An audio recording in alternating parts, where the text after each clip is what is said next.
Yang ini dari Filipina nih.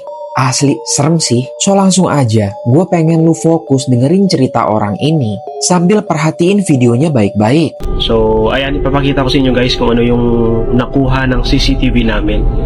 Tingnan nyo guys sa 10:29:17. Okay?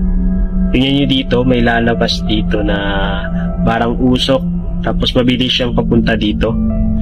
Okay, wait natin mag-17. Okay, wait lang natin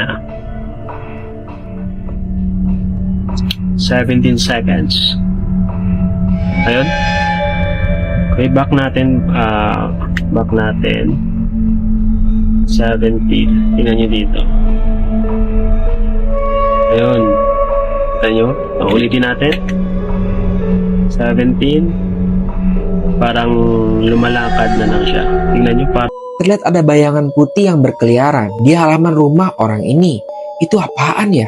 Coba tulis pendapat kalian di kolom komen.